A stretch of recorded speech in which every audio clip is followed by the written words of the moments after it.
नमस्कार दोस्तों, wealth sky के एक और नए इंटरेस्टिंग वीडियो में आप सभी लोगों का स्वागत है। मेरा नाम है सुधीर और बात करेंगे इस वीडियो में हम निफ्टी एंड बैंक निफ्टी के बारे में। दोनों के चार्ट को अंडरस्टैंड करेंगे, समझने की कोशिश करेंगे कल से जो नया वीक स्टार्ट हो रहा है उसमें कैसा डाटा बना हुआ है और क्या मार्केट इस वीक में निफ्टी 18,700 या 800 तक जा सकता है। इस चीज़ को हम समझने की कोशिश करेंगे, तो जल्दी से इस वीडियो को स्टार्ट करते हैं। वीडियो स्टार्ट करने से पहले सबसे पहले बात कर लेते हैं ग्लोबल मार्केट की। ग्लोबल मार्केट में जैसे कि मैंने आपको कंटिन्यूसली पिछले एक महीने से एक ही पॉइंट बता रहा हूँ कि ग्लोबल मार्केट पॉजिटिव है और वहाँ पे जो चीज़ हो रही है वो ये है कि धीरे धीरे ग्लोबल मार्केट आपको लाइफ टाइम हाई की तरफ जाते हुए दिखाई देंगे। ऐसा क्यों दिखाई देंगे? क्योंकि यूरोपियन मार्केट जहाँ पे इन्फ्लेशन सबसे ज़्यादा हाई थी उन्होंने लाइफ टाइम हाई हिट किया, यानी इन्फ्लेशन जो कूल डाउन हो रही है धीरे धीरे कहीं ना कहीं मार्केट उसको पॉजिटिव लेके चल रहा है और मार्केट को ये चीज़ समझ में आ गई है कि आगे आने वाले दिनों में इंटरेस्ट रेट घटेंगे, उतनी तेज़ी से बढ़ेंगे नहीं, यानी या तो स्टेबल रहेंगे या फिर घटेंगे उतनी तेज़ी से जितनी तेज़ी से बढ़ रहे थे वो बढ़ेंगे नहीं। तो इस चीज़ का फ़ायदा उठा रहे हैं एफआईआईज़ और कंटिन्यूसली हमारे मार्केट में उनकी बाइंग चल रही है और ग्लोबल मार्केट भी अच्छा खासा कामकाज कर रहे हैं। लास्ट ट्रेडिंग सेशन में भी अगर देखोगे तो डाउ जोन्स करीब 300 पॉइंट और नैस्डैक करीब 277 पॉइंट, इवन नैस्डैक 100 करीब करीब 2.5% चढ़ के बंद हुआ है। तो अगर आप यहाँ पे समझने की कोशिश करोगे, एक पॉइंट मैंने आपको 2 दिन पहले भी बताया था कि ये कंटिन्यूसली ब्रेकआउट पे ब्रेकआउट दे रहा है और ब्रेकआउट के बाद अब इसके पास 15,000 तक कोई ज़्यादा हडल नहीं है, तो यहाँ से ये बहुत फास्ट मूव करने वाला है। तो वैसा ही होता हुआ दिखाई दे रहा है। लास्ट ट्रेडिंग सेशन ऑलमोस्ट 2.5% चला है और हो सकता है कि आपको अगले वीक तक ये 15,000 तक के या फिर 14,900 तक के टारगेट दिखा सकता है। ये पॉइंट आपको क्लियरली दिमाग में ज़रूर याद रखना है कि नैस्डैक या डाउ जोन्स में कोई ना कोई नया लाइफ टाइम हाई हिट करेगा ही करेगा। जब तक ये लाइफ टाइम हिट नहीं कर देते तब तक मार्केट का सेंटीमेंट पॉजिटिव रहेगा। तो आपको हमारे मार्केट में कोई भी डिप आती है बड़ी 500-600 पॉइंट की, वो आपके लिए एक बाइंग अपॉर्चुनिटी होगी। बाइंग करने के दो तरीके हैं, या तो आप फ्यूचर बाय कर लो निफ्टी का या फिर आप निफ्टी के स्टॉक्स में इन्वेस्ट कर सकते हो, जो भी आपको अच्छे लगते हैं। ठीक है, ये ग्लोबल मार्केट की सिचुएशन रही है। अब चलते हैं अपने मार्केट की और अपने मार्केट को देखते हैं। सबसे पहली चीज़ आई है, जाहिर सी बात है नई सीरीज़ स्टार्ट हो रही है, जून की सीरीज़ है और आपको यहाँ पे तो कोई ऐसा खास डाटा नहीं मिलेगा फ़िलहाल, क्योंकि पहला ट्रेडिंग सेशन ऑलरेडी हो चुका है फ्राइडे का। बट अगर आप देखोगे तो मंथली वाले में अगर आप देखो यहाँ पे 29 जून मंथली में अगर आप देखोगे तो देखो 18,500 की पुट पे काफ़ी अच्छी ओपन इंटरेस्ट बढ़ता हुआ दिखाई दे रहा है। 15 लाख का ओपन इंटरेस्ट ऐड हो गया पहले ट्रेडिंग सेशन में। इसका मतलब क्या है? इसका मतलब यही है कि कहीं ना कहीं मार्केट में कोई ना कोई ये एक्सपेक्ट कर रहा है कि जून की सीरीज पॉजिटिव रहेगी और 18,500 के नीचे निफ्टी एक्सपायर नहीं होगा।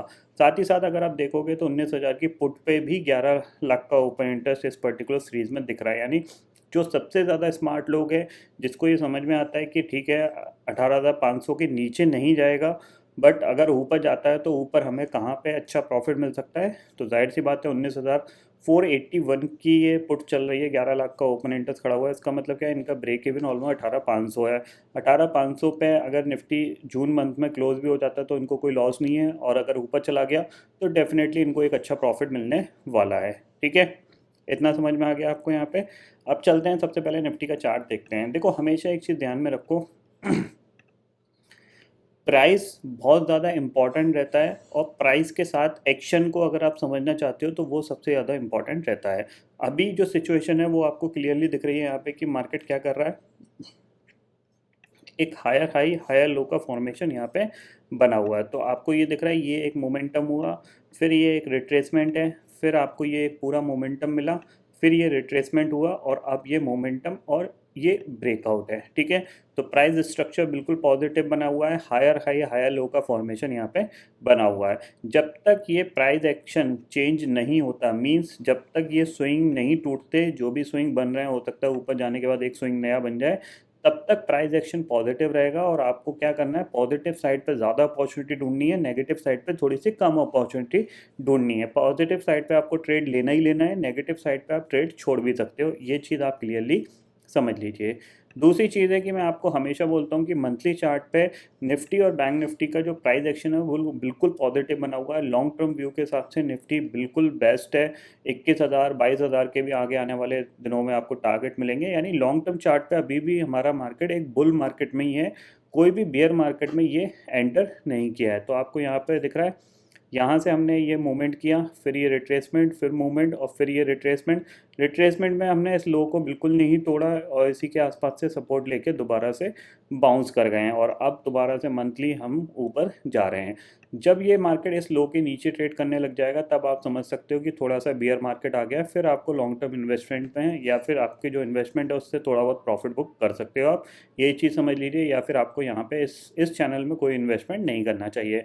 बट अभी जो सिचुएशन है वो बिल्कुल पॉजिटिव है और यहाँ पे दिख रहा है क्लियरली 19,000 के टारगेट निफ्टी आगे आने वाले इन दिनों में ज़रूर अचीव कर सकता है। ठीक है, मे बी 19 या 500 भी जा सकता है इस अटैम्प्ट में, क्योंकि इस अटैम्प्ट में क्या है कि ग्लोबल मार्केट का साथ हमें बहुत अच्छा मिलेगा। ये जो अटैम्प्ट था इसमें सिर्फ हम अकेले चल रहे थे, बट इस अटैम्प्ट में हम ग्लोबल मार्केट के साथ चल रहे हैं।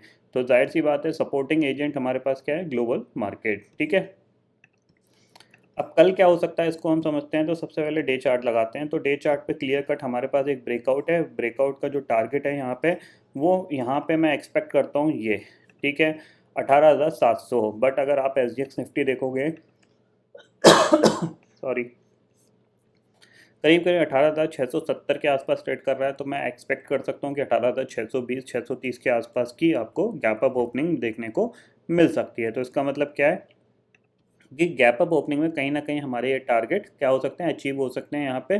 तो जाहिर सी बात है ऊपर के लेवल पे तो हमें बाय थोड़ा सा नहीं करना है, क्योंकि ऊपर से थोड़ा बहुत रिट्रेसमेंट आ सकता है। ठीक है, अगर ये गलती से फ्लैट खुल जाता है या फिर गैप डाउन खुल जाता है तो हमें डेफिनेटली बाय करके काम करना चाहिए। ये पॉइंट आप क्लियरली ध्यान में रखिएगा।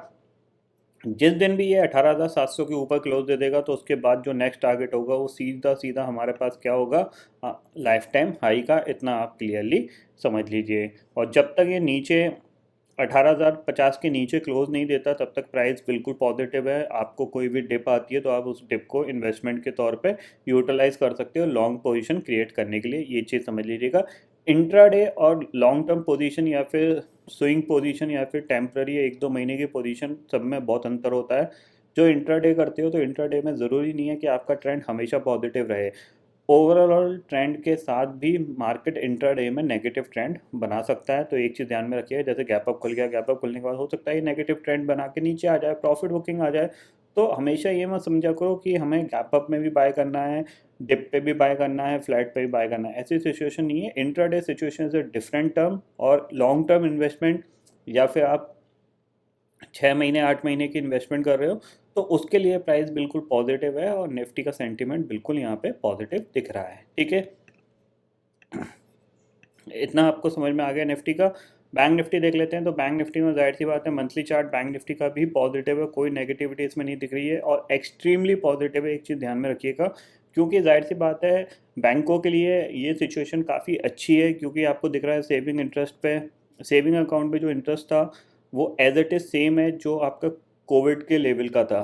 ठीक है, बट वहाँ से इंटरेस्ट रेट हाइक हुए हैं, एफडी पे इन्होंने बढ़ाया है, बट सबसे ज़्यादा पैसा लोगों का सेविंग अकाउंट में पड़ा रहता है। तो जाहिर सी बात है वहाँ पे जो कॉस्ट है बैंक की वो अभी भी सेम है जो कोविड के लेवल की थी। वहाँ पे कोई इंटरेस्ट रेट बढ़ा ही नहीं है। तो बेसिकली ये जो डिफरेंस है 2-3% का, उसका बेनिफिट यहाँ पे 2% का डिफरेंस तो मान के चल सकते हो वो बैंकों को मिल रहा है। और बाकी आपको पता है लोन वगैरह की सबकी ईएमआई बढ़ चुकी है। ये चीज़ आप ध्यान में ज़रूर रखिएगा। दूसरी चीज़ है मंथली अगर देखा जाए क्लोजिंग बहुत बेस्ट आने वाली है, क्योंकि 44,000 के ऊपर क्लोज हो रहा है। तो जाहिर सी बात है यहाँ पे जो नए टारगेट खुलेंगे 45,000 प्लस के खुलेंगे। यहाँ पे 45,200 या 45,300 तक बैंक निफ्टी जाने के लिए तैयार है। इतना आप क्लियरली ध्यान में रखिएगा। ठीक है, डे चार्ट पे चलते हैं।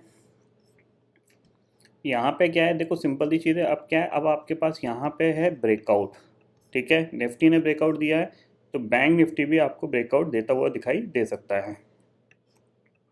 ठीक है, तो जाहिर सी बात है अगर ये फ्लैट खुलता है, फ्लैट खुल के ये ऊपर निकलता है, इस हाई के ऊपर निकलता है तो हम बाय करके काम करेंगे। पहला टारगेट हमारे पास सीधा सीधा है 44,175 का, और 175 के ऊपर सस्टेन किया तो नेक्स्ट टारगेट हमारे पास सीधा सीधा है 44,300 का। इतना आप क्लियरली समझ लीजिए। ठीक है, किसी भी रीज़न से ये ब्रेकआउट फेलियर होता है तो इस लेवल के नीचे नहीं जाना चाहिए। अगर इसके नीचे जाता है तो फिर चांसेस बन सकते हैं कि ये थोड़ा सा अराउंड दोबारा से इस लेवल तक आ सकता है, जो कि है 43,850 का लेवल। ये पॉइंट आप क्लियरली ध्यान में रखिएगा।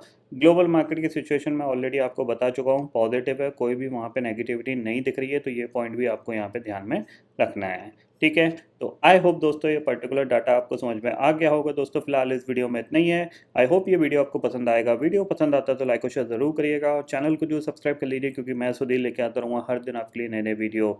इसी के साथ शुक्रिया दोस्तों, जय हिंद।